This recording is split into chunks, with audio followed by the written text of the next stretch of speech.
Hello नमस्कार, मी दीपाली सबका स्वागत करते मी माझ्या एका नवीन ब्लॉगमध्ये। कशा आहात तुम्ही सर्व नक्की सांगा कमेंटमध्ये। चला तर नवीन दिवसाची नवीन सुरुवात बघूया। आजचं रुटीन काय काय आहे आणि एवढी मोठमोठी भांडी वगैरे दिसत आहे। तुम्हाला माहिती आहे आमच्या माहेरी काहीतरी कार्यक्रम आहे, त्यासाठी मी माहेरी आले होते। तर आज तो फायनली कार्यक्रम आहे आणि कार्यक्रमाची आपली तयारी सुरू होती। मोठमोठी भांडी वगैरे सगळी आणली होती कारण जेवण बनवायचं होतं। इथं फुलांच्या माळा वगैरे पण तयार आहे सजावटीसाठी आणि सगळीकडे पसारा दिसत आहे कारण घरामध्ये काहीतरी कार्यक्रम असल्यानंतर सगळीकडे पसारा दिसतोच।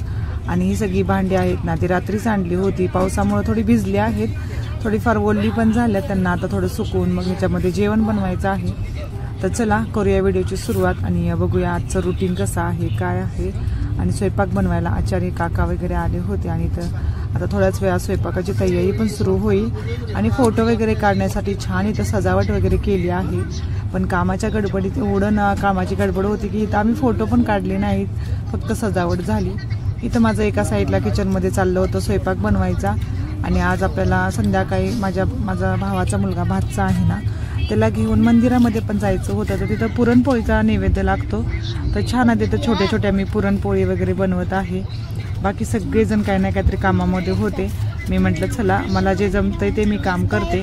मी इथं छान आता पुरणपोळीचा स्वयंपाक वगैरे बनवत आहे, त्याच्यानंतर बाकीची तयारी पण करायची आहे। आणि आज कार्यक्रम कोणता आहे ते तुम्हाला मी सांगते।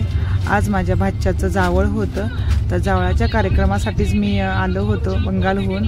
त्याच्यानंतर माझ्या माहेरची यात्रा पण आहे, तर 2-3 कार्यक्रम होते। तर म्हटलं चला छान आता सगळे एन्जॉय करूया। इथं आमच्या माझ्या मम्मी वगैरे आहेत ना त्या पण काही ना काहीतरी कामामध्ये होत्या। माझ्या पुरणपोळी वगैरे बनवून झाली। आता इथं मी सजावटीसाठी आले होते, सजावट करणार होते। जावळाचा कार्यक्रम आपण इथं हॉलमध्येच करणार होतो, बाहेर पाऊस पण येत होता, हलका पाऊस यायचा। तर म्हटलं चला आतमध्ये सगळी सजावट करूया। तर छान आता इथं फुलं वगैरे लावून मी सजावट करणार। रांगोळीनं पण थोडीफार केली आणि फुलांनी पानांनी पण अशी सजावट केली होती। तर चला करा ब्लॉग कंटिन्यू।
आता इथे छान अशी आपली सजावट वगैरे झाली आणि मी सजावट एकटीनंच केली नाही, मला माझ्या वहिनीने वगैरे मदत केली। सगळ्यांनी मिळून छान अशी सजावट झाली। त्याच्यानंतर आता इथं सगळं जेवणाचं केलं होतं, म्हणजे भाज्या वगैरे कट केल्या होत्या। तर आपल्या घराच्या समोरच एक शेड आहे, तिथं सगळं झालं होतं, सगळ्या भाज्या वगैरे कट करून। तर खूप असा पसारा होता। तर आपल्या घरी आता पाहुणे वगैरे येतात आणि बाहेर पाऊस असल्यामुळं कोणी इथं पण बसणार जेवायला वगैरे। तर म्हटलं चला इथलं सगळं आवरून घेतो, कारण इथं खूप असा कचरा झाला होता आणि घरामध्ये पण जागा आहे पण जास्तच पाहुणं आलं आणि पाऊस वगैरे आहे। तर म्हटलं इथं पण काही लोक बसतील जेवायला वगैरे, त्यासाठी मी इथली पण आता सगळी क्लिनिंग करून घेतो। आणि मम्मी वगैरे पण बाकी काही ना काहीतरी कामं असतातच आणि घरात कार्यक्रम म्हटल्यानंतर कामं भरपूर असतात। जे काही आपल्याला जमेल तेवढं काम मदत करावी, कारण कार्यक्रम असल्यानंतर कामं तर असतातच। तर आता इथला सगळा कचरा वगैरे मी काढून घेते। भरपूर असा कचरा झाला होता।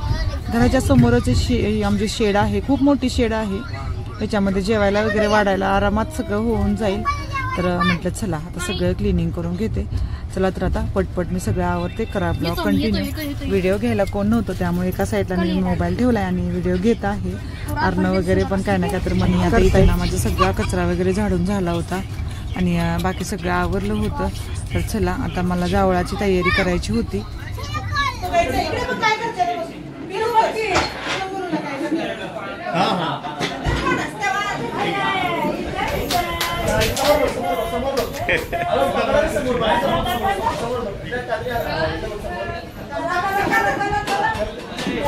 इथे सगळी जावयाची तयारी झाली होती. आम्ही सगळे रेडी झालो आणि बाळाच्या मामानं पहिल्यांदा बाळाचे केस कट करतात, तर आता इथं केस कट केले होते आणि आमचं बाळ बघा किती शांत बसले. पहिल्यांदा त्याला छान वाटलं की नक्की काय चाललंय, नंतर तो खूप रडत होता. आणि आता इथं बाळाचे सगळे केस कट करायचे होते, तर तो रडत होता की त्याला भीती वाटत होती. एका साईडला जेवणाची पण आपल्या तयारी चालू होती. बाकी सगळा स्वयंपाक झाला होता. गरम गरम फक्त भजी बनवायची राहिली होती, कारण भजी कसं गरम गरमच छान वाटतात. तर आता इथं एका साईडला बनवायचं चालू आहे. चला तर आता बाळाला आंघोळ घालायची होती, तर आता मी तीच तयारी करतोय. एका साईडला जेवणाच्या पंक्ती पण पडल्या होत्या. बाळाचं जावळ काढून झालं, त्याच्यानंतर जेवायला वाढायला सुरुवात झाली. आणि आता इथं मी बाळाला आंघोळ घालायची तयारी करतोय. कळस वगैरे मांडून बाळाला आंघोळ घातली जाते, तर त्याचीच मी तयारी करत आहे. आणि 5 बायका मिळून बाळाला आंघोळ घालतायत. तर इथं मी आता कळस वगैरे मांडून घेते.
आता इथं जावळाचा कार्यक्रम झाला. सगळे जे माणसं होते ना, त्यांना जेवायला वाढलं.